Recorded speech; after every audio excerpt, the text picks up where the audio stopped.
గురు బ్రహ్మా గురు విష్ణు గురుదేవో మహేశ్వర. గురు సాక్షాత్ పరబ్రహ్మ తస్మై శ్రీ గురవే నమః. బృహద్వాసిష్ట సిద్ధాంతం పూర్ణబోధోపదేశికం వెంకటేశ్వర యోగీంద్రం సద్గురుభ్యో నమో నమః.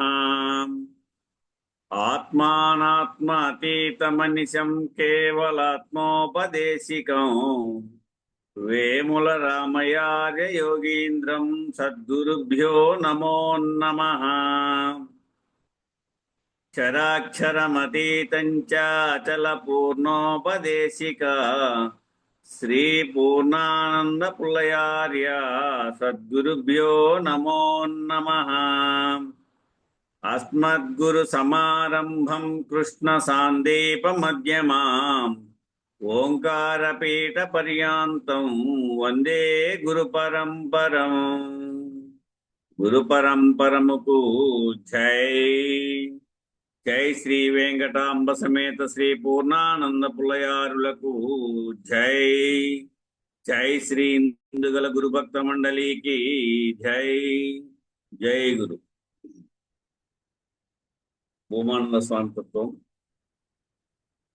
పరిపూర్ణము గురు కరుణను నెరుగక తిరిగిన మోక్షము దొరకదయా. తిరుగుతు తిరుగుతు తిమ్మరులౌటే ఎరుకను బంధము విడువదయా. పరిపూర్ణము నేనెవరని ముందర నయక ముద్రలు జోతురయా. మురియుచు ప్రాణాయామము జపములు మరుగున ధ్యానము జేతురయా. పరిపూర్ణము గురు కరుణను నెరుగక తిరిగిన మోక్షము దొరకదయా. తిరుగుతు తిరుగుతు తిమ్మరులౌటే ఎరుకను బంధము విడువదయా. సాధన లేదని పలుకుచు సోహము బోధను నిష్టలు జేతురయా. ఛేదించక భ్రూ మధ్యన జోతురు చేతన జడరు పేలనయా. పరిపూర్ణము గురు కరుణను నెరుగక తిరిగిన మోక్షము దొరకదయా. ఒక్కటి ఉంటే అధికం భౌతన లెక్కకు పరిమితి ఉండదయా. ఒక్కడే బ్రహ్మం బనతనతో నిలా దృక్కు దృశ్యం వేకమయా. పరిపూర్ణము గురు కరుణను నెరుగక తిరిగిన మోక్షము దొరకదయా. తనువుకు ముందర నెచ్చట నుంటిమి తనువున రావడమేలనయా. తనువును విడచితే ఉండేదెచ్చట తన గురుతేమవుగాంచరయా. పరిపూర్ణము గురు కరుణను నెరుగక తిరిగిన మోక్షము దొరకదయా. శబ్దము చెవిటికి రూపము గ్రుడ్డికి నదిని మోగకు వేదమయా. దగ్ధము ప్రకృతి అన దేహము నిరుగదు సుధము నిజ గురు మర్మమయా. పరిపూర్ణము గురు కరుణను నిరుగక తిరిగిన మోక్షము దొరకదయా. సాక్షిని నేనని పలికిన నెవరది సాక్షియునెవరికి తెలియదయా. దీక్షలు మూటిని నెరుగక గురువరు శిక్షను పొందక తెలియదయా. పరిపూర్ణము గురు కరుణను నెరుగక తిరిగిన మోక్షము దొరకదయా. సాటియులేనిది సద్గురు పూర్ణమో బుటకమును విడి నెరుగరయా. సూటిగా శ్రీ భూమానందుని కృపమేటి గోప్యమును గాంతరయా. పరిపూర్ణము గురు కరుణను నెరుగక తిరిగిన మోక్షము దొరకదయా. తిరుగుచు తిరుగుచు చిమ్మరులౌటే ఎరుకను బంధము విడువదయా. జై గురు. జై శ్రీ వెంకటాంబ సమేత శ్రీ పూర్ణానంద పులయారులకు జై. జై శ్రీ ఇందుగల గురుభక్త మండలికి జై. జై గురు. జై గురు. అందరికీ జై గురు. గురు పరంపరకు జై.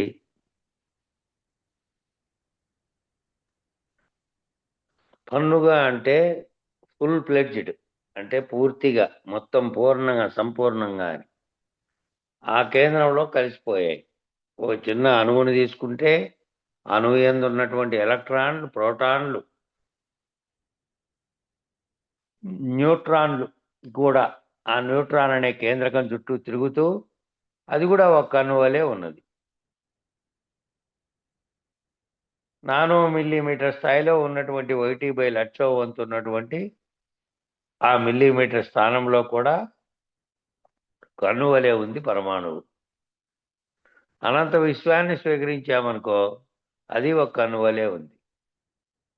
ఇంత లక్షణాన్ని గమనించి వన్నీయల ఇదొక చోటను పన్నుగా కలిసినది, అది బిందు స్థానం. అయితే ప్రకాశ బిందువు లేకపోతే చీకటి బిందువు. బ్రహ్మాండం వరకు లెక్కేస్తేనేమో అది చిద్బిందువు, చిన్మాదం, చిత్కళ. అట్లే విశ్వం వరకు లెక్కేస్తే అది చీకటి బిందువు. ఈ ప్రకాశ బిందువు ఇక్కడ దాకా ఉండే ప్రకాశ బిందువు ఆ బ్రహ్మం అనే స్థాయి వరకే ప్రకాశ బిందువు. బ్రహ్మాండం వరకే. అది దాటినటువంటి అవతల స్థితిలో ప్రకాశ బిందువు లేదు, చీకటి బిందువు ఉంది. ఈ ప్రకాశ బిందువు వెళ్ళి ఆ కృష్ణ బిలంలో పడిపోయింది. కర్సతి ఇది కృష్ణ. కృష్ణ అంటే ఆ ఆకర్షించేది ఏదైతే కృష్ణ బిలం అని చెప్పామో, ఈ జగత్తు మొత్తాన్ని తనలోకి ఇమిడ్చుకోగలిగినటువంటి శక్తి కలిగినటువంటి కృష్ణ బిలం అది. ఆ తనలోకి ఆకర్షించేసింది. ఆ ఆకర్షణ శక్తికే కృష్ణ అని పేరు, కృష్ణ శక్తి అని పేరు.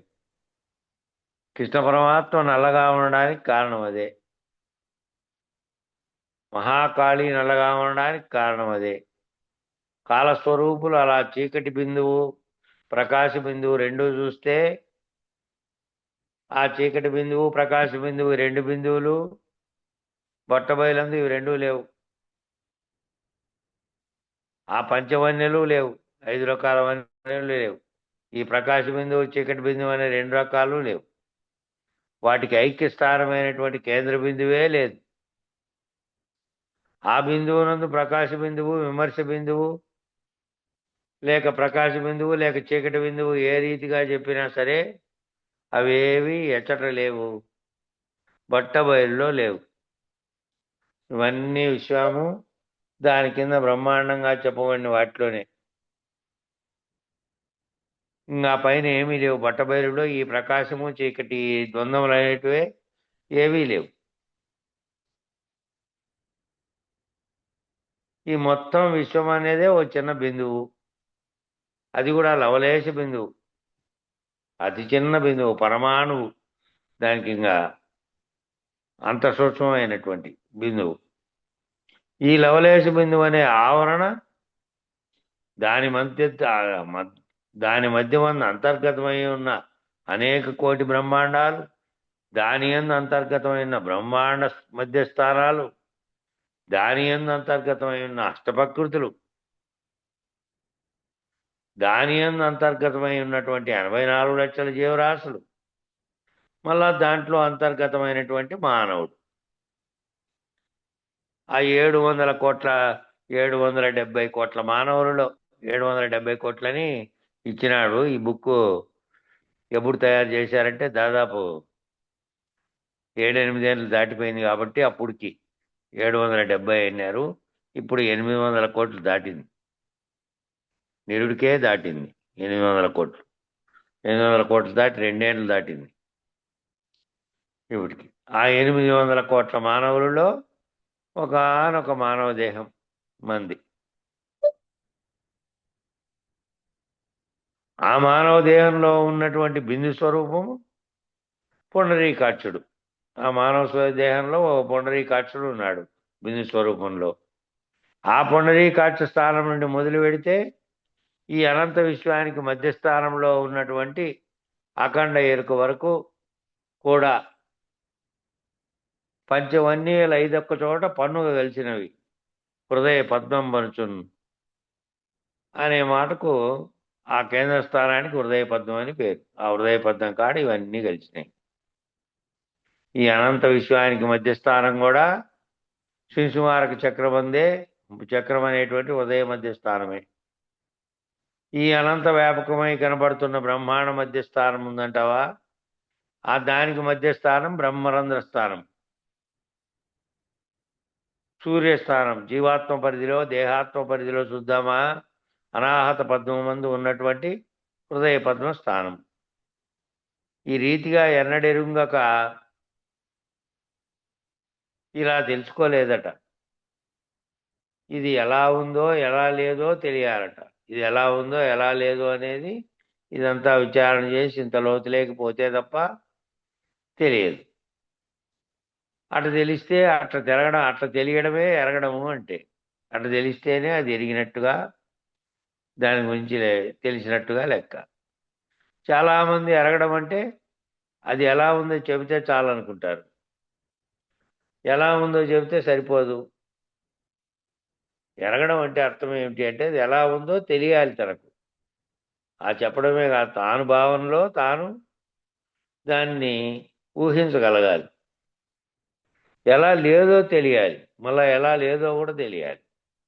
ఏ స్థితిలో లేదో తెలియాలి. ఏ స్థితిలో నువ్వు విచారణలో ఏ స్థితి వరకు పోతే అది ఏ స్థితిలో లేదో తెలియాలి. అలా బయలు దృష్ట్యా ఎలా లేదో తెలిసిన వాడు ఎవడైతే ఉన్నాడో వాడికి మాట్లాడు. ఇంక మాట్లాడేది లేదాడ. మాట్లాడే స్థితి అంతా ఆవరణలోనే. ఆవరణ దాటిన తర్వాత ఇంకా శబ్ద స్పర్శ రసరూపగంధాలకు సంబంధించిన తన్మాత్రరహితంగా ఉన్నటువంటి చోట అది ఎట్లుందో చెప్పేది లేదు, వినేది లేదు, కనేది లేదు, మాట్లాడేది లేదు, ఏది లేదు.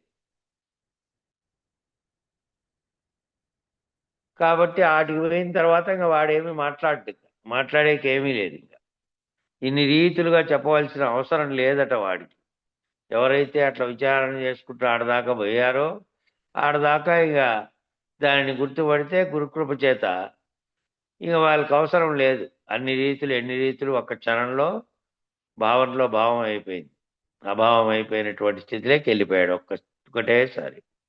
అభావం అయిపోతే ఇక మాట్లాడేది లేదు, మాట చెప్పే పని లేదు. ఎందుకని అతను సూచించేది మౌనవ్యాఖ్య. ఇక ఆడ సూచన ఏమి సూచన అది అంటే మౌనవ్యాఖ్య.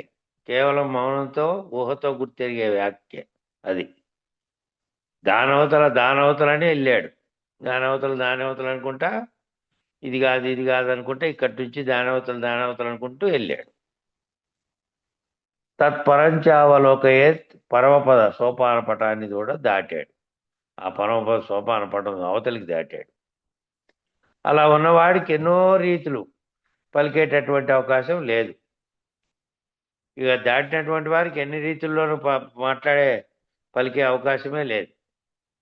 వాడు కేవలం ఒక్క రీతిగానే, కేవలం శూన్య సర్వములు ఒక్కటైన పద్ధతిగా, శూన్యము సర్వము అంతా ఒక్కటైనటువంటి పద్ధతిలో రెండూ తెలిసి ఆ రెండింటినీ తెలిసే శూన్యము తెలుసు, ఆ శూన్యంలోకి వచ్చిన ఆవరణము తెలుసు. ఆ సర్వం అంటే ఆవరణమే. ఏ శూన్యంలో అయితే సర్వము మూలం లేకుండా వచ్చి తోచిందో ఆ సర్వము. ఆ సర్వము తెలుసు. అంతకుముందు ఏం శూన్యం ఉన్నదో అది తెలుసు. ఆ రెండు ఒక్కటైన పద్ధతిగా రెండు తెలిసి బహిర్స్థితి యందు ఉన్నది ఉన్నట్లుగా ఉండి సూచన చేసేటువంటి దేశకేంద్రులు ఎన్నో రీతుల పలుకుచున్నది సుమ్మి. ఆ ఎన్నో రీతులంతా ఆ పలుకుచున్నదంతా ఆ స్థితికి పోయిన తర్వాత ఆ రెండు సర్వశూన్యములు లేని స్థితిలోకి పోయిన తర్వాత ఇంకేమీ లేదు, పలికేదే లేదు. అక్కడి నుండి ఇక్కడి వరకు చెప్పేటటువంటిదంతా అక్కడ నుండి ఇక్కడి వరకు చెప్పేదంతా కూడా అనంత శాస్త్రావరణం అంతా కూడా, ఈ అనంత శాస్త్రారణ్యం అంతా కూడా ఈ శాస్త్రాలతో కూడినటువంటి అరణ్యం వంటిదంటే ఇది.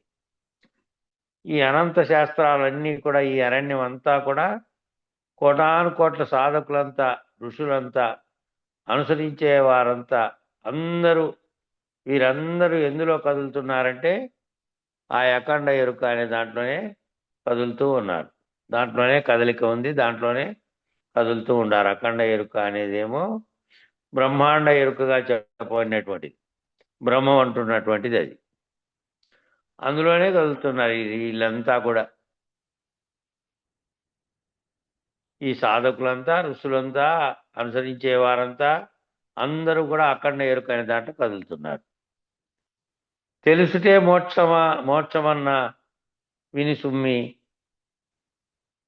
అది తెలుసుటే చాలరా బాబు, అది తెలుసుకుంటే చాలరా బాబు అంటే నాకు ఒక విషయం గుర్తొచ్చిందని చెప్తున్నాడు ఇప్పుడు. ఎవరు? ఈ గ్రంథ రచయిత. అది తెలుసుకుంటే చాలురా నాయన అని చెప్పేవాళ్ళట. అది తెలుసుకుంటే మోక్షం రా నాయన అని చెప్పేవాళ్ళట ఆయన చిన్నప్పుడు. అది విని ఆయన గుర్తుకొస్తోందట. ఎవరు? ఈ గ్రంథం రాసినటువంటి విద్యాసాగర్ల స్వామివారికి. నా జీవితంలో 18 ఏళ్ల వయసు ఉన్నప్పుడు బాగా అయ్యప్ప దీక్షలు కొత్తగా ఆంధ్రప్రదేశ్లో చాలా విస్తృతంగా ఉన్నాయట. ఆయన చిన్నప్పుడు, ఆయన 18 ఏళ్ల వయసు ఉన్నప్పుడు అని అంటే ఇప్పుడు 60, ఆయన దాటినాడు 60. ఆయనకు 18 ఏళ్ళు ఉన్నప్పుడు అంటే అప్పుడు ఆంధ్రప్రదేశ్ అంతా అయ్యప్ప దీక్షలు మొత్తగా వచ్చినాయి. అంతటా అవే ఉన్నాయి. ఇప్పుడు కూడా ఉన్నాయి అనుకో, తగ్గినాయి కొంచెం, అప్పుడు అని లేవు. మేము అప్పుడు కూడా ఆదిలాబాద్ జిల్లాలో ఉండేవాళ్ళట. అప్పుడు ఈయన ఉద్యోగరీత్యా ఉన్నారో, మరి వాళ్ళ తండ్రి గారు ఉద్యోగరీత్యా ఉంటే ఆదిలాబాద్లో ఉన్నారో ఏమో తెలియదు మరి. ఎందుకంటే వాళ్ళు జాబ్ చేసి మళ్ళీ అటువైపు వచ్చిన వాళ్ళు కాబట్టి. అక్కడ రామకృష్ణాపురం అనే గ్రామంలో, కుగ్రామం అది, అక్కడ అయ్యప్ప దీక్షలు జరుగుతూ ఉండేటువంటి. మా మేనమామ గారు వారి బంధువులు దానిలో పాల్గొని నన్ను కూడా పిలిచారు, వెళ్ళాను అని అప్పటి సంగతి చెబుతున్నారు ఆ గురువు గారు. సరే, కాసేపు భజనలు, హారతి, వాళ్ళ పూజలు, ఆ విధానం అంతా పాల్గొన్నాను. నాకు చిన్నప్పటి నుండి ఉన్నటువంటి ఈశ్వరానుగ్రహం ఏమిటంటే దేనినైనా సాక్షిగా చూడగలిగేటటువంటి దృష్టి, దేన్నైనా సరే సాక్షి స్థాయిలో ఉండి చూడగలిగేటువంటి దృష్టి. చూశాడట. ఇది ఇంతే కదా, దేనిలోనూ కలిసిపోయే లక్షణం లేదు, తాదాత్మ్యత చెందను, సంగత్వం చెందను, అలా ఊరక చూస్తూ ఉన్నాను. తెలిసిందే కదా అంతా.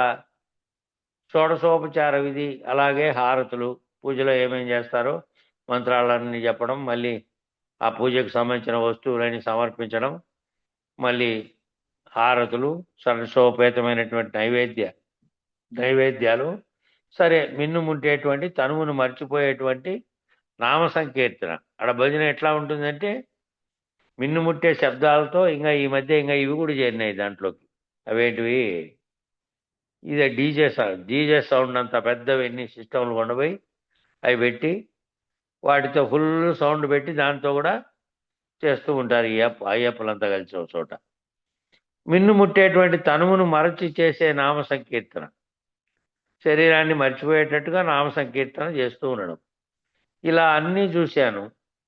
ఇలా నేను సాక్షిగా చూసేటప్పుడు ఎవరైతే దగ్గర బంధువులు ఉంటారో వాళ్ళకి సందేహం వచ్చింది. కారణం ఏమిటంటే నేను అప్పుడే నాస్తిక వాదనలో నుంచి సాక్షిత్వ సిద్ధాంతం వైపు పరిణామం చెందుతూ ఉన్నాను. అప్పుడు కొంతకాలం నాస్తిక సిద్ధాంతంలో, నాస్తిక వాదనలో ఉండి ఈ సాక్షిత్వ సిద్ధాంతం వైపుకు పరిణామం చెందుతూ ఉన్నాడట ఆ సమయంలో ఈ స్వామి. ఈ మలుపులో ఆయన పేరు రామానంద్ గారు గమనించారు. రామానంద్ అని ఆయన గమనించారట. అడిగినారట అంతా అయిపోయాక, ఏమిటి నీకేమి ఆనందం కలగలేదా, నువ్వు ఎక్కడా తన్మయత్వం చెందినట్టు కనపడలేదే అని అడిగారట. పూజ అంతా అయిపోయిన తర్వాత, మేము ఇంతగా పూజ చేస్తున్నాం, పూజలో తన్మయత్వం చెందుతున్నాం, నామ సంకీర్తన మిన్నుముట్టేటట్టు చేశాము, ఇన్ని చేసినప్పటికీ నువ్వేదో ఊరికే చూస్తూ కూర్చున్నావే, నీకేమీ తన్మయత్వం చెందినట్టు కనపడలేదే అని అడిగాడట ఆయన ఈయన్ను. ఎప్పుడుదో సంగతి ఇది. కనపడితే అడిగాడట. అడిగితే ఆ పూజలు కానీ, సంకీర్తనలు కానీ, భజనలు కానీ, ప్రసాదాలు కానీ, ఆ హారతులు కానీ అంత విశేషముగా ఉంటే నీకెందుకు విశేషంగా తోచలేదు? ఏదో ఏమీ పట్టనట్టుగా, ఏదో తెర మీద బొమ్మని చూసినట్టుగా సామాన్యంగా ఉన్నావు అన్నారట. ఎందుకంటే ఆయన తాదాత్మ్యం చెందలే దాంతో. వాళ్ళేమో పరవశించారు, అది పాడుకుంటూ అదే నిత్యం సత్యమనే పద్ధతిలో ఉన్నారు వాళ్ళు. ఈయన సాక్షిత్వ స్థితిలో అంతకుముందు అసలే నాస్తికవాదంలో ఉండి మళ్ళీ ఈ సాక్షివాదం అనే దీంట్లో అద్వైతంలో ప్రవేశించిండేవాడు ఈయన. కాబట్టి ఆయన ఇంత సామాన్యంగా ఎట్లా కూర్చొని ఉన్నాడు, మేమంతా ఇంత తన్మయత్వం చెప్తా అంటే అని వాళ్ళకు అనుమానం. సరే, ప్రశ్నించిన వారికి సమాధానం చెబితే చాలు కదా, మిగిలిన వారంతా మనకు అవసరం లేదు అనుకొని, అయ్యా నాకు బాల్యం నుండి ఇవన్నీ ఇంట్లోనే జరుగుతూ ఉండడం వల్ల వీటన్నిటితో పరిచయం ఉంది.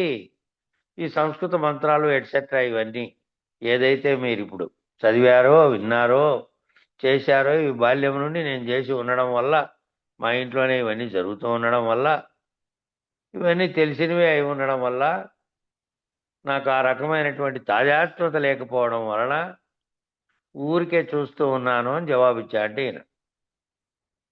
కాబట్టి నాకు ఇవన్నీ చిన్నప్పటి నుండి చూసినవే కాబట్టి దీంతో నేను తాజాత్వం చెందాల్సింది ఏమీ లేదు కాబట్టి ఊరికే చూస్తూ ఉన్నాను అన్నాడట. సాక్షిగా ఉండడమే అన్నిటికంటే పైమెట్టు అని పెద్దల మాట.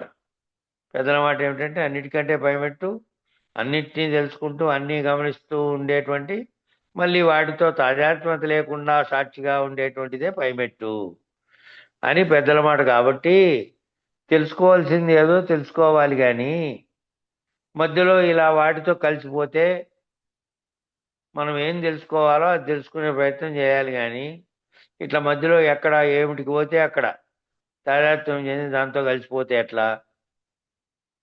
మరలా మనం ఎదగడానికి ఎంత సమయం పడుతుంది?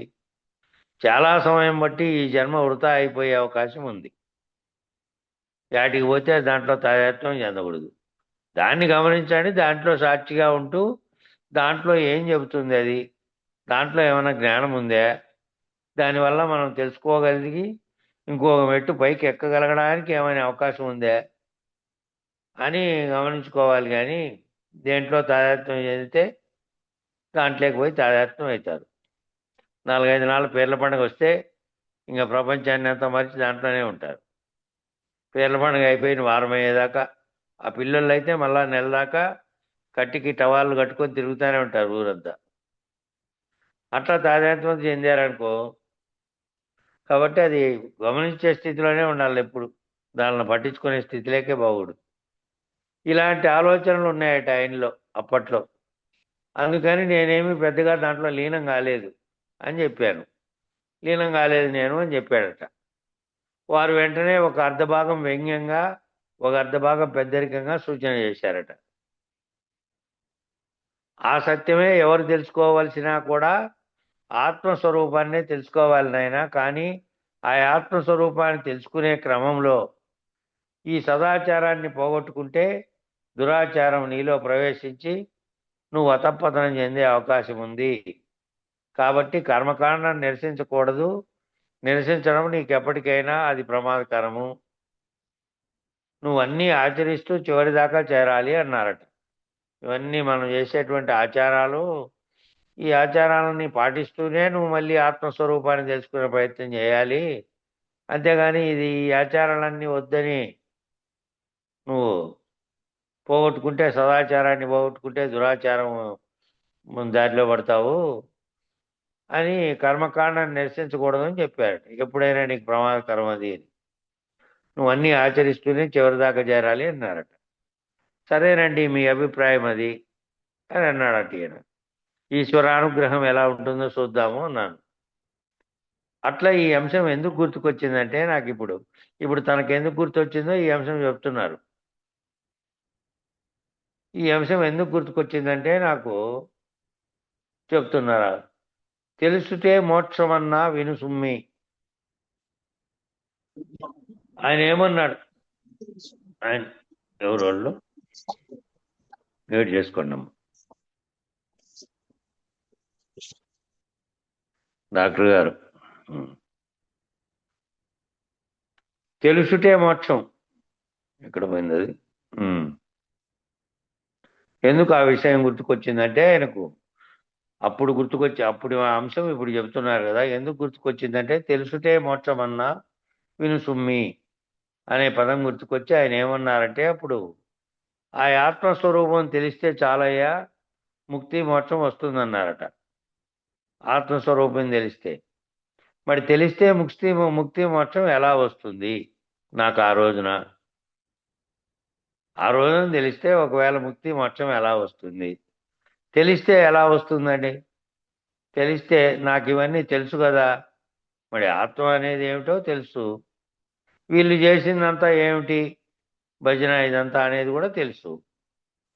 నాకు ముక్తి మోక్షం వచ్చినట్లు అనిపించలేదే మరి అన్నాడు. తెలిస్తే ముక్తి మోక్షం వస్తుందనేది నాకెందుకో సంతృప్తికరమైన సమాధానంగా కనబడలేదట.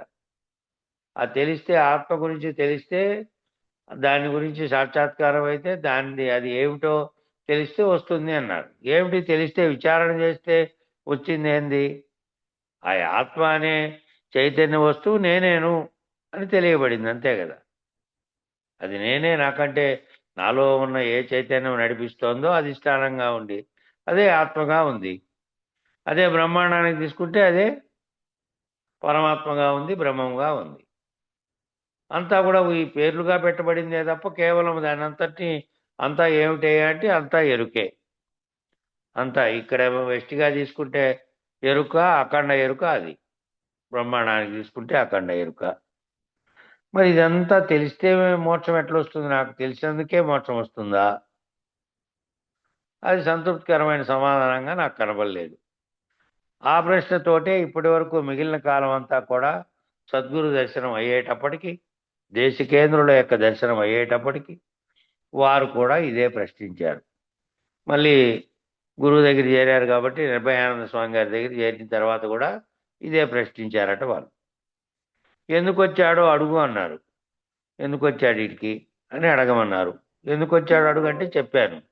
అయ్యా, విచారణ చేయదగినవన్నీ విచారణ చేశాను, ఆచరించదగినవన్నీ కూడా ఆచరించాను, తెలియదగినవన్నీ తెలుసుకున్నాను, కానీ నాకు ముక్తి నిర్ణయం కాలేదు, మోక్ష నిర్ణయం కాలేదు అన్నాడట.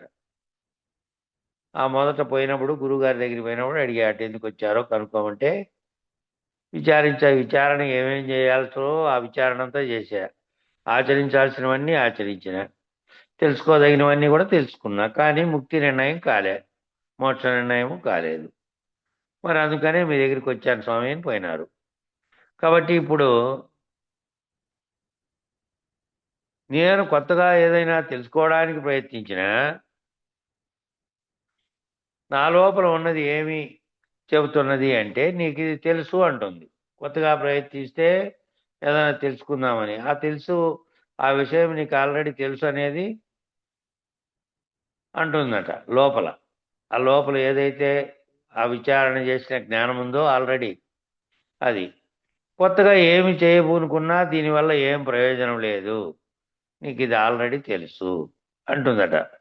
ఆ తెలిసినటువంటిది నువ్వు ఇది ఆల్రెడీ చేసేసావు అంటుంది. మరి ఇది నా 26వ ఏట, అప్పటికి 26 ఏళ్ళు వచ్చినాయి ఆయనకు, 26వ ఏటంట.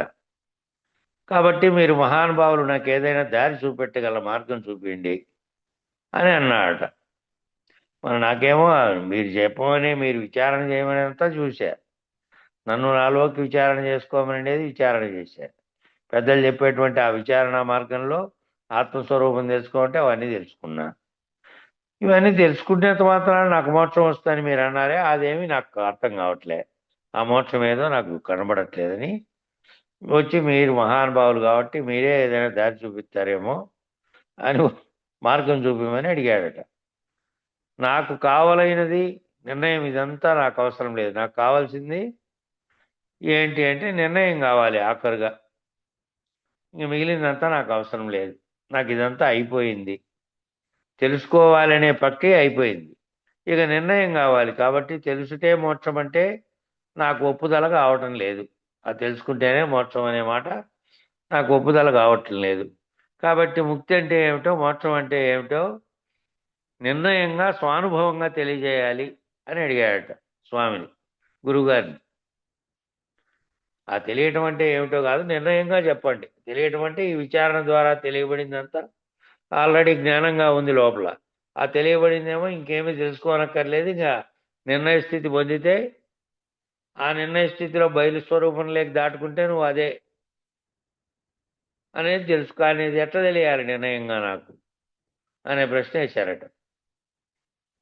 అధిగచ్చతి, అధిగచ్చతి అది లేదు, ఆ మిగిలిన మూడు అయినాయి అని అర్థం. మిగిలిన మూడు ఏమి? జ్ఞాతం, ద్రష్టం, ప్రవేశం, అధిగచ్చతి అని 4 కదా చెప్పింది. జ్ఞాతం అంటే తెలుసుకోవడం, ద్రష్టం అంటే దాన్ని దర్శించడం, తనలో తన అంతర్గతంగా తాను భావనలో అది దర్శించగలగాలి. దర్శించడం అంటే కంటితో చూసేది కాదు. జ్ఞాతం, ద్రష్టం, ప్రవేశం తానే అది అయిపోయినటువంటి స్థితి, ప్రవేశించడం. ఇంకా లాస్ట్కు అధిగచ్చతి, దాన్ని కూడా దాటుకోవడం అనే పరిస్థితి. మరి ఇది లేదు అని చెప్పాడు. నాకేమంటే ఆ మిగతా 3 ఉన్నాయి, అధిగచ్చతి అనేది లేదు, ఈ దాటుకోవడం అనేది ఎట్లో చెప్పండి. ఇది లేదు అనేది నిర్ణయం అయిపోవాలి. అంతేగాని కాసేపు ఉంది, కాసేపు లేదు, కాసేపు వచ్చింది, కాసేపు పోయింది, తెలుసుకున్నంతసేపు ఉంది, విచారణ చేసినంతసేపు ఉంది, మళ్ళా తప్పితే మళ్ళా మరపు వచ్చేసింది, అట్లా పోయింది, ఇట్లా పోయింది, మళ్ళా నిద్రపోతే ఏమీ తెలియకుండా పోయింది, చిన్న నిద్ర వస్తే పోయింది, పెద్ద నిద్రలోనూ పోయింది. ఇలా ఇది లాభం లేదండి, ఇది సహజమయ్యే మార్గం చెప్పండి. ఇది సహజమయ్యే మార్గం కాదు. సహజంగా సహజ స్థితిలో లేకుండా అయిపోవాలి. సహజ స్థితిలో లేకుండా ఎట్లయిపోవాలి? ఇట్లా కాసేపు తెలిసి కాసేపు ఉన్నదనుకొని కాసేపు లేని విధం తెలిసి కాసేపు వచ్చినట్లయి అలా పోయినట్టయి, ఇవన్నీ ఇట్లా లేకుండా సహజమయ్యే మార్గం చెప్పండి నాకు. సహజంగా ఒకే స్థితిలో అది నిర్ణయం అయ్యే మార్గం చెప్పండి అని అడిగారట. కాబట్టి సూటిగా నాటుకునేటట్టు రాజబాటగా రాజయోగ పద్ధతిగా నిర్ణయం అవ్వాలి అనేటువంటి బలమైన ప్రేరణతో వచ్చానండి అన్నాడట గురువుగారితో. ఎందుకు వచ్చాను అంటే సూటిగా నాటుకునేటట్టు రాజబాటగా రాజయోగ పద్ధతిగా నాకు నిర్ణయం అయిపోవాలి. మీరు చెప్పే సూచనతో నాకు నిర్ణయం అయిపోవాలి, సూటిగా అయిపోవాలి, సూటిగా నాటుకోవాలి. అదేదో కాసేపు వచ్చిపోయేటట్టుగా కాదు, నిర్ణయం అయిపోతే ఇక కడతేరిపోవాలి దాంతోనే అనేటువంటి బలమైన ప్రేరణతో వచ్చానండి అన్నాడట. సామాన్యమైన అంశాలు నాకేమి రుచించలేదు, రుచించడము లేదు. సామాన్యమైన అంశాలన్నీ నాకు రుచించలేదు అని చెప్పాడట. ధ్యాన మార్గాలు, యోగ మార్గాలు, భజన మార్గాలు, కీర్తనా మార్గాలు రకరకాలైనప్పటికీ, రకరకాలు ఉన్నప్పటికీ చాలా కాలం వారి సమక్షంలో కూడా పరిశీలించిన మేరకు వారు చక్కగా నిర్ణయం చేసి ఇదిగో ఇది, ఇది ఇలా, ఇది ఇలా అని సూచన చేసేవారు.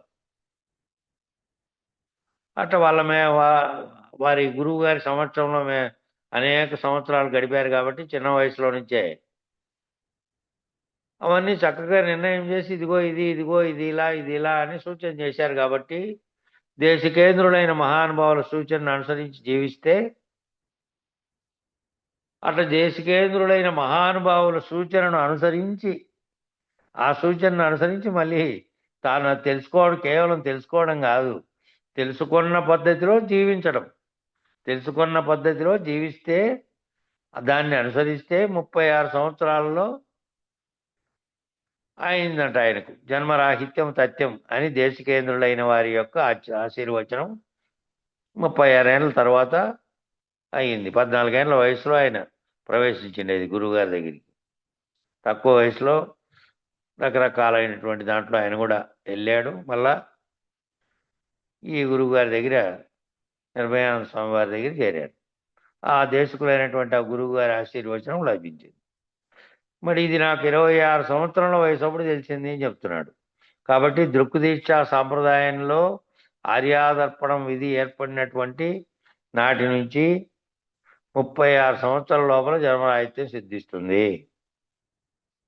అంటే చూడండి, ఇంక మీరు 12 ఏళ్ళని చెప్తుంటే 12 ఏళ్ళు సేవ చేసి 12 ఏళ్ళు ఇంతకుముందు గురుకులాల దగ్గరికి వెళ్ళి గురువుల దగ్గర సేవ చేసి అని అంటుండే. సేవ చేయడం కాదు, మళ్ళీ ఆ పద్ధతిలో తాను భావనలోకి దాన్ని స్వీకరించి ఆ పద్ధతిలో సహజ స్థితిలో జీవించడానికి ఇన్ని సంవత్సరాలు పట్టిందట. మళ్ళా 32 సంవత్సరాలు పట్టిందట. చూడండి, 36 సంవత్సరాలు. కాబట్టి ఇది పెద్దల మార్గం దానిని లక్ష్యంగా సూచిస్తూ ఇక్కడ వన్నియులు ఐదొక చోట పన్నుగా కలిసినది హృదయ పద్మంబనుచున్ అని ఆ పద్యంలో భాగం చెప్పారే. వన్నియలు 5 చోట పన్నుగా కలిసినది హృదయ పద్మంబనుచున్. 5 రకాలైనటువంటి ఆ రంగులుగా ఉన్న వన్నియలన్నీ కలిసినాయట. ఎక్కడ అంటే హృదయ పద్మంలో. మహానుభావులు జల్లూరు బలరామకృష్ణయ్య గారు యోగిరామ్ అని పేరుతో పిలువబడేటువంటి వారట. నా 26వ ఏట దుఃఖదీక్షా సాంప్రదాయ రహస్యాన్ని నాకు ఉపదేశం లేకపోయినా కూడా, సాంప్రదాయ విధి కాకపోయినా కూడా కరుణతో ఈ అంశాలన్నీ బోధించారట. అప్పటికి ఈయన ఉపదేశం పొందేవాళ్ళే, అయినప్పటికీ ఈ అంశాలన్నీ బోధించారట. వీటికి సంబంధించినటువంటి సిద్ధరామ శతకం అని ఒక శతకం కూడా ఇచ్చారట. ఆ సిద్ధరామ శతకం అంతా కూడా దృక్దీక్షా సాంప్రదాయానికి సంబంధించినటువంటి విచారణ వివరణ అంతా ఉందంట అందులో. ఎప్పుడైనా సరే ఈ చినకందార్థాలు పూర్తి అయితే సిద్ధరామ శతకం కూడా పూర్తి చేయవలసిన అవసరం ఉంది అని చెప్పారట. చినకందార్థాలు అంటే ఇప్పుడు మనం చదువుతున్నటువంటి కృష్ణదేశికేంద్రుడు రాసినటువంటి కందార్థాలు. అవి పూర్తి చేయాలంటే పూర్తిగా ఇది కావాలంటే సిద్ధరామ శతకం కూడా పూర్తి చేయాల్సిన అవసరం ఉంది అని చెప్పారట. అందులో ఉన్న అంశాలు ఇందులో ఉన్న అంశాలకు మరి పోల్చుకొని సులభమవుతుందని చెప్పారేమో. వ్యాఖ్యానం అలా తెలియబడినటువంటి అంశం ఏదైతే ఉందో అప్పటి నుండి 26 + 36 62కి పూర్తి అయిపోతుంది. ఇప్పటికి 50 అయింది. అంటే ఈ బుక్ రాసే నాటికి ఆయన 50 అయింది. ఈ బుక్ రాసి 10 ఏళ్ళు అయింది కాబట్టి దాదాపు అప్పటికి 50, ఇప్పటికి 60 అనుకో, 62. కాబట్టి అంటే 2 పుష్కరాలు అయినాయట. ఇంకొక పుష్కరం బాకీ ఉంది. శరీరం ఉంటుందో రాలిపోతుందో, సరే రాలిపోయినా జ్ఞానాజ్ఞానములకి ఏమి ఇబ్బంది లేదు. నిర్ణయమైనది ఎక్కడికి పోదు కదా, సహజమైనది ఎక్కడికి పోదు అని అప్పటికి రాసింది చూడండి. ఇప్పటికైతే ఉన్నారనుకోండి, ఇంకాను పోలేదు, ఉన్నారు కదా. కాబట్టి అప్పటికి ఉంటాను లేదు అనే భావం అక్కడ వెలుగుచ్చారు అప్పటికి. అలా బయలుస్థితి యందు నిలకడ ఉండి ఎరుక లేనిది అనే నిర్ణయమును 3 అవస్థలలో అంటే మరుపు, మరణము, సుషుప్తి, మూర్ఛలందు బయలు నిర్ణయమై నిలకడ చెంది ఉండాలి. ఏ స్థితిలో ఉన్నప్పటికీ ఆ బయలు అనేది సహజ స్థితిలో నిర్ణయమై ఉండాలి. 3 అవస్థలలోనూ నిర్ణయమై ఉండాలి, నిలకడ చెంది ఉండాలి. అలా ఎవరికైతే ఉంటుందో, అలా ఎవరికైతే నిర్ణయం సహజంగా అయి ఉంటుందో అలాంటి వాడు జనన మరణ చక్రం నుండి విడుదల కాబడిన వాడు. అలాంటి వాడు దేశికేంద్రుల యొక్క కృపను పొందినటువంటి వాడు. దేశికేంద్రులైనటువంటి గురువు కృపను పొందినటువంటి వారికి మాత్రమే అలా నిర్ణయమై ఉంటుందట. ఇలా చాలా ముఖ్యమైన అంశాలను భాగవత కృష్ణదేశికేంద్ర ప్రభువులు నిజానికి మాట్లాడితే దృక్దీక్షా సాంప్రదాయం చాలా కఠినతరమైనటువంటి సాంప్రదాయ సాధనట. ఆ దృక్దీక్ష అనేది ఆ కంటిలో చూస్తున్నటువంటి ఆ దాంట్లో ఏదైతే అది చెప్పారో ఉపదేశ సమయంలో ఆ కఠినమైనటువంటి సాంప్రదాయం, దాని కొరకే జీవించాలి. మరొక ఆలోచన కానీ అంశం కానీ తోచినటువంటి వాడికి ఆ సాంప్రదాయంలో అధికారిత్వమే లేదు. చాలా కఠినమైనటువంటి సాధన అది. ఆ సర్వము దాంట్లో కనబడుతున్నటువంటి దానిని భావన చేసేటువంటి అంతర్గతంగా లోపల భావన చేయగలిగినటువంటి స్థితి వచ్చే వరకు తాను ఆ విధంగా కఠినతరమైనటువంటి సాధన చేయగలిగితేనే అట్లాంటి మహనీయుల యొక్క దర్శనం కానీ దాంట్లో తెలుసుకునేది కానీ జరుగుతుంది. చల్లపల్లిలో పడమటి బజార్లో పండ్ల సుబ్బనాగన్న గారి ఆశ్రమం అనేది ఉండేదట. ఇలాంటి వాటికి కేంద్రంగా ఉండేదట. ఆ ఆశ్రమం అంతకుముందు ఎప్పుడున్నదో మరి ఈ వీళ్ళ గురువు గారు కూడా ఆ ఆశ్రమంలోకే మాట పోయిండేది. మాటకు మాట సరిగ్గా మాట్లాడుకునేవారు. ఏ మాటకు ఆ మాట. వ్యాఖ్యానాలతో అన్వయాలతో పని లేదు. సూటిగా మాట్లాడుకునేవారట. వ్యాఖ్యానము మాటతో పని లేకుండా ఇంకా సూటిగా అర్థమయ్యే విధంగా ఒక్కొక్క మాట చెప్పేవారట అక్కడ ఆశ్రమంలో. అలా చిన్మయ నేత్రకమల మధ్యమందు అనేటువంటి పదార్థముతో మనం ఈ దేహంలో ఉన్నటువంటి ఈ కన్ను ఉందే, ఈ కన్ను ఆధారంగా ఇవ్వబడిన దీక్ష ద్వారా నీకు ఒక ఆపోజ్యోతి ఏర్పడుతుందని చెబుతున్నారు. దానికి చిన్మయ నేత్రం అని పేరట. ఆ ఆపోజ్యోతిని చూడమని చెప్తున్నారే కన్నుల్లో. ఆ చూడమనేటువంటిది ఏదంటే చిన్మయ నేత్రం అని పేరట దానికి. ఇదేమో మాంసమయ నేత్రం. ఈ కంటికి కనపడుతున్నదేమో కన్ను అంటే ఈ మామూలుగా ఫిజికల్గా మనకున్నటువంటి ఆ కన్నుగా ఉన్నదేమో మాంసమయ నేత్రం. అదేమో లోపల చిత్తంలో దాంట్లో నుంచి దర్శింపగలిగినటువంటి నేత్రం, అది లోపల ఉన్నటువంటి చిన్మయ నేత్రం అనేది. అచలములో మన్మయమని, తన్మయమని, చిన్మయమని ఇలా ఉంటుందంట. 3 రకాలు. మనసుకు సంబంధించి తన్మయత్వం చెందుతున్నది. చిన్మయం అంటే చిత్తుగా ఏదైతే దర్శించగలుగుతుందో లోపల అది. ఇలా వివరిస్తారన్నమాట. మన్మయం, చిన్మయం, తన్మయం. భక్తి పద్ధతిలోకి వచ్చేటప్పటికి, భక్తి పద్ధతిలోకి వస్తే అది తన్మయత్వం. ఆ పైన చెప్పారు ఏమిటైనా ఇంతగా భజన చేస్తుంటే, ఇంతగా డప్పులు కొడుతుంటే, ఇంతగా మేము పాటలు పాడుతుంటే, శరీరం ఊగేటట్టు పాడుతూ ఉంటే నువ్వేమీ లేకుండా ఉన్నావంటే ఆయన ఏం తన్మయత్వం చెందలేదు దాంతో. ఆ తన్మయత్వం చెందిన వాళ్ళేమో అలా దాంట్లో లీనమైపోయి ఊగిపోయి పాడుకుంటూ ఉన్నారు. ఈయనేమో సాక్షిగా చూస్తూ ఉన్నాడు. ఆయన తన్మయత్వం చెంది ఆలాపన చేస్తున్నాడు, కీర్తన చేస్తున్నాడు, ఈశ్వరుడి గురించి అంటాము. ఆ తన్మయత్వం చేసి ఆయన ఏం చేస్తుంటాడంటే ఆ ఆలాపన పాటలో లీనమైపోయి తన్మయత్వం చెంది తను అనే స్పృహ కూడా మర్చిపోయి ఉంటాడు అని అర్థమంట తన్మయం అంటే. కానీ అచల సిద్ధాంతంలో ఇక్కడ ఏదైతే తనను తాను మరచి తన గురించి స్పృహ లేనిది అంటున్నామో దానిని మన్మయం అంటుంది. అది తన్మయం చెందనం కాదు. తన్మయం చెందనం అంటే తాదాత్మ్యం చెందనం. కాబట్టి దాన్ని చెందనం కాదంటుందంట అచల పూర్ణ బోధలో, అచల సిద్ధాంతంలో ఏదైతే తనను తాను మరచినటువంటి స్థితి ఉందో, ఆ తనను తాను మరచిన తన గురించి స్పృహ లేకుండా అని ఆ స్పృహ లేని స్థితి అంటున్నామో దానిని మన్మయం అంటుందట. అది దాని అవతల ఉన్నదాన్నేమో బ్రహ్మాండ చక్ర పరిధిలో ఉన్నటువంటి దానికేమో చిన్మయం అని పేరట. ఈ మన్మయం అంటే మనసుకు సంబంధించి, ఆ చిన్మయం అంటే ఆ బ్రహ్మాండ చక్ర పరిధిలో ఉన్నటువంటి చిన్మయం.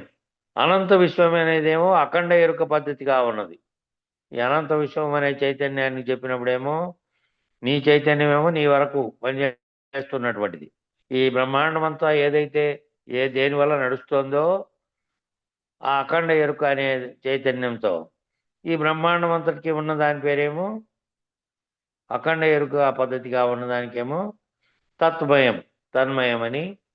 తనువు మయము కాదు, తత్మయం అంటే తన్మయం అట. తద్రహితం అవ్వాలంటే, ఆ తత్రహితం అవ్వాలంటే, తత్తు అంతకుముందు ఏమన్నాం? తత్వమసి అన్నాం. తత్తు అనేది నేనే అయి ఉన్నాను. తత్తు త్వం అసి అని మహావాక్య విచారంలో నేను అదే అయి ఉన్నాను. ప్రజ్ఞానమే బ్రహ్మమైంది, అయమాత్మ బ్రహ్మమైంది. నేను తత్ త్వం అసి, నేనే అది అయి ఉన్నాను. నేనే బ్రహ్మమును, అహం బ్రహ్మస్మి అనేది అయింది 4 వాక్యాలతో. ఇక్కడ చెబుతున్నది ఏమంటే తద్రహితం అవ్వాలంటే, ఆ తత్ అనేది రహితం అవ్వాలంటే తన్మయ స్థితిని పొంది ఉండాలి. అంతకుముందు తన్మయ స్థితి అని తాను ఏ దానితో తాదాత్మ్యం చెందాడో ఆ తాదాత్మ్యత స్థితిని పొంది మళ్ళీ అఖండ ఎరుక అంటే ఏమిటో తెలిసిన వాడై, అఖండ ఎరుక ఖండ ఎరుకలుగా ఉన్నదేమో నానా రకాలుగా నానా విధాలుగా తెలియబడుతున్నటువంటి ఇది. ఈ నానా విధాలుగా అనేకత్వం పొందకముందు ఏదైతే బ్రహ్మాండం అంతటికి కారణమై ఉన్నదో, కారణ వస్తువుగా ఉన్నదో అదేమో అఖండ ఎరుక స్థితిలో ఉంది. ఆ అఖండ ఎరుక అంటే ఏమిటో తెలిసిన వాడై ఉండాలి. కాబట్టి చిన్మయ నేత్ర కమల మధ్యమందు దృష్టి నిలిపిన వాడు ఎవరైతే ఉన్నాడో వాడికి ఆపోజ్యోతి ఆర్యాదర్పణం ఏర్పడిన వాడు అంటే ఆర్యాదర్పణ స్థితి నుంచి షోడశావస్థలను అష్టతనువుల యొక్క వ్యవహార నిర్ణయాన్ని ఆ 16 అవస్థలని 16 అవస్థలు అంటే ఏమి ఈ ఎనిమిది అవస్థలుగా 16 కళలుగా చెప్పబడినటువంటి అవస్థలేమో అవి షోడశావస్థలు. అష్టతనువుల నిర్ణయమేమో జీవుని యొక్క 4 తనువులు ఈశ్వరుని యొక్క 4 తనువులుగా చెప్పబడినటువంటి అష్టతనువుల యొక్క నిర్ణయం 8 తనువులు. ఈ యొక్క వ్యవహారాన్ని లయ నిర్ణయాన్ని తెలిసినటువంటి వాడై జీవ ఈశ్వర హంసల యొక్క పాదు ఎరిగి ఈ జీవహంసలు ఈ ఈశ్వర హంసలు అనేటువంటి ఏ హంసలైతే గాలి రూపంలో మనకు ప్రాణవాయువుగా ఆడుతున్నాయో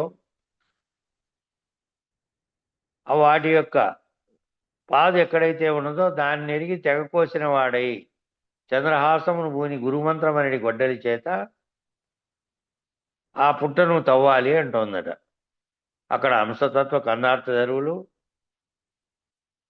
ఆ హంసతత్వ కందార్థ ధరువులు అనేది ఇటీవల వాళ్ళు పుస్తకంగా ముద్రించింటే అందరికీ తల ఒకటి పంచినారనుకుంటా పుట్టపర్తిలో. అలా ఎవరైతే ఆ విధంగా ఆ గొడ్డలి చేత భూని తెగ్గోసిన వాడు ఎవరైనా ఉన్నాడు అని అంటే అక్కడ మూలస్థానం ఏదైతే ఉందో ఆ మూలస్థానాన్ని తెగ్గోసేవాడు. ఆ పాదు యొక్క వేరు ఎక్కడుందో దాన్ని తెగ్గోసేటువంటి వాడు ఎవరైతే దీనిని దాటుతాడో లేదంటే తనను తాను లేకుండా పోగొట్టుకుంటాడో అలాంటి వానికి ఆ జన్మరాహిత్యం అనే నిర్ణయాన్ని తెలుసుటే మోక్షం అన్న వినుసుమ్మి. ఈ మిగిలినటువంటి మార్గాలన్నీ కూడా తెలుసుకుంటే మోక్షం అనే చొక్కడ ఆగిపోతున్నాయి. మిగతా వాడికి అచల బోధకు తేడా ఏమిటంటే ఆ మిగతా బోధల్లో ఆ తెలిసే వరకే పోతున్నాయి. ఆ తెలిసింటే చాలన్నా ఆ తెలిస్తే నువ్వే ఆ బ్రహ్మమని అక్కడ ఆగిపోతున్నాయి. అదే సంకల్పిస్తోంది, అదే సృష్టించడానికి, అదే మళ్ళీ ఇది ఈ లేని కళను ఏర్పాటు చేయడానికి కారణ వస్తువుగా ఉంది. అది కూడా పోగొట్టుకొని దాన్ని కూడా తెగ్గోసినటువంటి వాడై అది కూడా లేనటువంటి దాన్ని కూడా దాటినటువంటి వాడు కావాలి అంటే ఈ కాసేపో లేకపోతే విచారణప్పుడో తెలిసినప్పుడో చెప్పినప్పుడు అని కాకుండా సహజ నిర్ణయ స్థితిలో గురువు ద్వారా తాను సహజ నిర్ణయ స్థితిలో లేకుండా అయిపోవాలి. సహజ నిర్ణయ స్థితిలో దాన్ని దాటిన వాడై అయిపోవాలి. అలా అయిపోయి ఉంటే సహజ నిర్ణయ స్థితిలో అక్కడి వరకు ఈ విచారణ చేయాలి. ఏదో కొన్నాళ్ళు తాత్కాలికం అంటే ఇప్పుడు ఆ పైన చెప్పారు చూడండి. ఆయన చిన్న వయసులో పోతే ఆ తెలుసుకుంటూ పోయి మళ్ళీ ఉపదేశం పొంది అన్నీ జరిపోయే లోపల 36 ఏళ్ళు పట్టిందట సహజ స్థితిలో తనకు నిర్ణయం అయిపోవడానికి. అంటే ఎందుకు అంటే ఆ ఉన్నటువంటి కేవలం ఏదో ఈ బోధలో మనం చెప్తున్నటువంటి కేవలం మన కందార్థాలో లేకపోతే మన బుక్కో ఏదో ఒకటి బట్టి దాన్ని ఒక్కదాన్నే పరిశీలించలే వాళ్ళు. ఈ ఆధ్యాత్మికంలో ఎన్ని రకాలుగా మొదలైనప్పటి నుంచి చెప్పుకుంటూ వచ్చారో అనేక సిద్ధాంతాల్లో వాటన్నిటి భేదాలను అన్నిటి గుర్తు ఎరిగేటట్టు కనుక్కున్నారు. కేవలం మన బోధలో చెబుతున్నటువంటి కాకుండా ఇప్పుడు మన దయానంద స్వామి వారు చెబుతానులే వాళ్ళు అద్వైతులు వాళ్ళు ఏ పద్ధతిలో ఆ గురుగీతను వాళ్ళు వ్యాఖ్యానం చేశారు. అట్లా వేరు మత సిద్ధాంతాలు కానీ వేరు బోధలు చెప్పినటువంటి వాళ్ళు ఏ విధంగా చేశారు, మనం దాన్ని ఏ పద్ధతిలో దాన్ని అర్థం చేసుకోవాలి, మన విచారణ పద్ధతిలో పూజా విధానం కానీ లేదంటే ఈ దీన్ని కానీ చేసుకోవాలని చెప్పి ఆయన ఇంతకుముందు పూజా విధానం కూడా వ్యాఖ్యానం రాశారు దయానంద స్వామి వారు. అట్లా దాన్ని వాళ్ళ పద్ధతిలోనే కాక ఈ పద్ధతిలో కూడా దాన్ని శోధించి ఎరిగినటువంటి వాడయ్యారు కాబట్టి ఆయన 36 ఏళ్ళు పట్టింది నేను. కాబట్టి ఆ విధంగా అన్నేళ్ళు పడ్డానికి కారణం ఏమిటంటే అన్ని వైపుల నుంచి కేవలం మంది తెలుసుకొని ఇదే నిజము మిగిలినవన్నీ అబద్ధమని ఊరికే నోటి మాట అంటే అనుకున్నాం అనుకో, మళ్ళీ దానికి సంబంధించిన ప్రశ్న వచ్చింది అనుకో ఎప్పుడైనా దాన్ని ఏ విధంగా దాన్ని కాదని అనగలిగిండేటువంటి జ్ఞానం నీకేముంది అనేది మాట వచ్చిందనుకో, కాబట్టి అక్కడ ఇదవుతుంది. కాబట్టి అందుకోసమనే వాళ్ళు కేవలం దీన్ని మన కందార్థాలు మన పద్ధతిలో చెప్పినదే కాక అవతల సిద్ధాంతాలన్నింటినీ కూడా పరిశీలించుకొని వచ్చారు. అందుకనే స్థిరమైపోయినటువంటి స్థితిలోకి వచ్చారు. కాబట్టి ఆ మిగిలినవన్నీ ఏమంటున్నాయి? ఆ మిగిలినవన్నీ మోక్షం అంటే ఏమంటున్నాయంటే, మిగిలిన మార్గాలన్నీ తెలుసుకుంటే మోక్షం అనేటువంటి దగ్గర ఆగిపోతున్నాయి. ఆ తెలుసుకుంటే మోక్షం కాదు నాయన, అక్కడి నుండి నీకు ఇవన్నీ కూడా పూర్ణము, పరిపూర్ణత్వము, అచల పరిపూర్ణ రాజయోగం అంతా కూడా తెలిస్తే సరిపోతుందంటే ఒప్పుకోరు. అదంతా తెలుసు, అచల పరిపూర్ణ రాజయోగం అంతా బుక్ చదివి విచారణ చేసి అన్నీ చేశాను ఆయన అంటే కూడా అదంతా ఒప్పుకోరట. అందువల్లనే తెలుసుకున్న వారందరినీ ఏం చేయమంటుంటారంటే, మళ్ళా కిందికి బొమ్మని సరాసరి భూమిలో ఉండే భూమి మృత్యు స్థానం వాయువు అనేటి స్థానం దాకా పోయి మరలా వరుసలో కాదనుకుంటూ ఇది కాదు ఇది కాదనుకుంటూ విచారణ చేసుకుంటూ నిరసించుకుంటూ ఇవన్నీ లేనివని పూర్తిగా దృఢమై పైకి రావాలి. ఇవన్నీ ఏ విధంగా లేవో ఇవన్నీ లేనివని నిరసించుకుంటూ దృఢమై పైకి వచ్చి మళ్ళీ ఆ పైన ఏదైతే చెప్పారో ఇది లేదు ఇది లేదని చెప్పుకుంటూ వెళ్ళి ఏదేది ఒట్టిదని చెప్పుకుంటూ వచ్చారో అట్లా ఎరుకను విడిపించుకుంటూ ఏ స్థాయిల్లో భ్రాంతి రూపంలో ఎరుక ఉన్నదో దాన్ని విడిపించుకుంటూ వచ్చి పైకి రమ్మన్నారు. అట్లా కాకుండా అది ఆ శాస్త్రం అంతా తెలిసి ఈ శాస్త్రం అంతా దీనికి సంబంధించిన గ్రంథాలన్నీ ఇవన్నీ నోటుకొచ్చాయి అనే పద్ధతిలో కాదు చెబుతున్నది. అది తాను స్వానుభవ స్థితిలో తన భావనలో పొంది ఉండాలి అని చెప్పుకుంటూ వచ్చారు.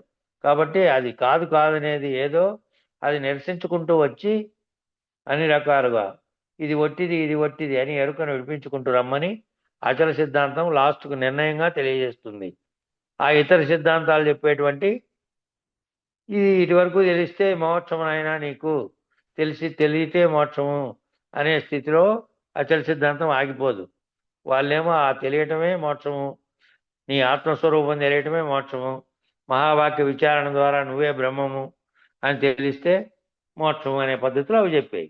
అది కూడా దాటుకుంటేనే ఆ నిర్ణయం కూడా దాటుకొని ఆ నిర్ణయంలో మళ్ళీ నిర్ణయించేటువంటి నిర్ణయం కూడా లేదు, నిర్ణయించేవాడు లేడు.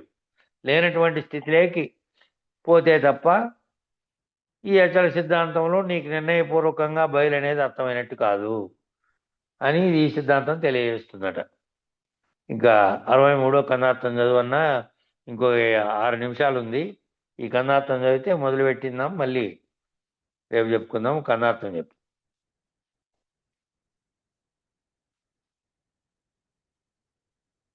జై గురు. ఆ. చులుకని యుక్తిగా నొక్కటి తెలిపెద విను సంధియం తీరును దీనం పలుకును గలిగన అర్థము పలుకును విడనాడి నిల్వాబడు చోటింకేది రెండుగా ఒక్క పలుకే అయినాది తెలియు మీలాగునా తెలివే దేగములయ్యే తెలివే తనువును బాసి తెలివి స్థిరముగా నిల్వబడు చోటింకేది రెండుగా ఒక్క పలుకే అయినాది. జై గురు.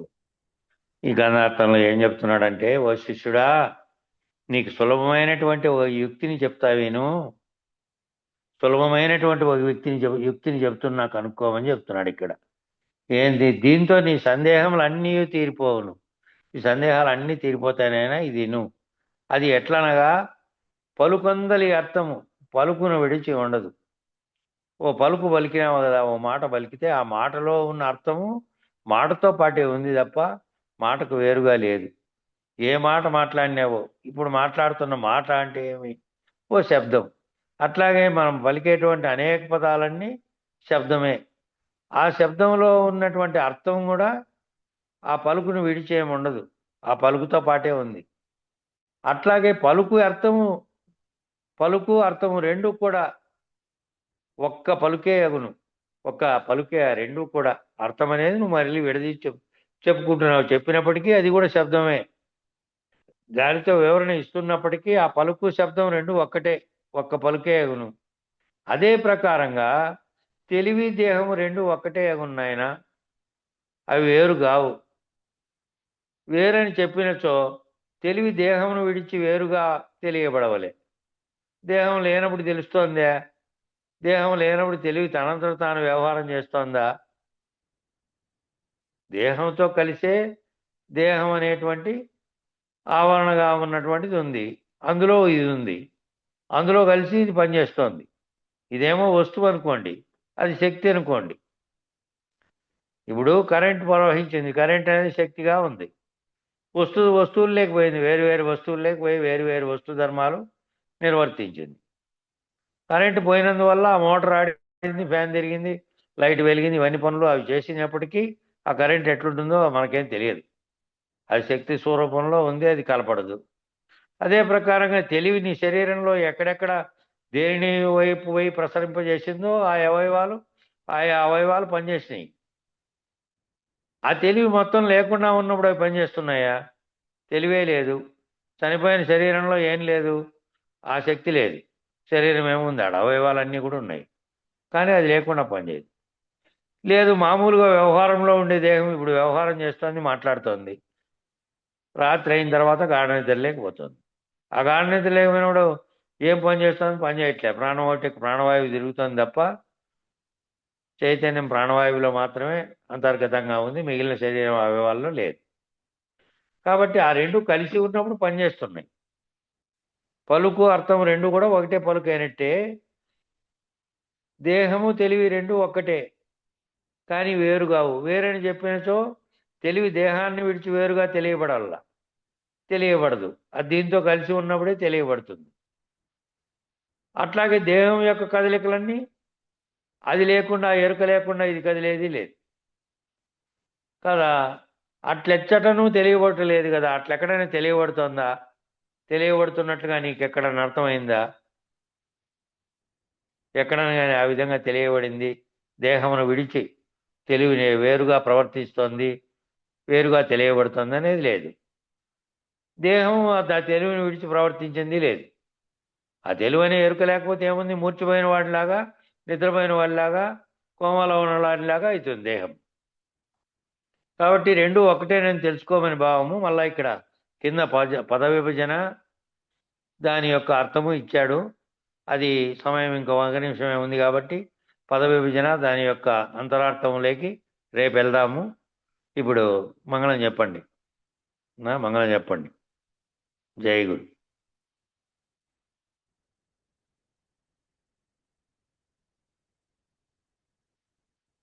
వెంకటదాసు లేడా?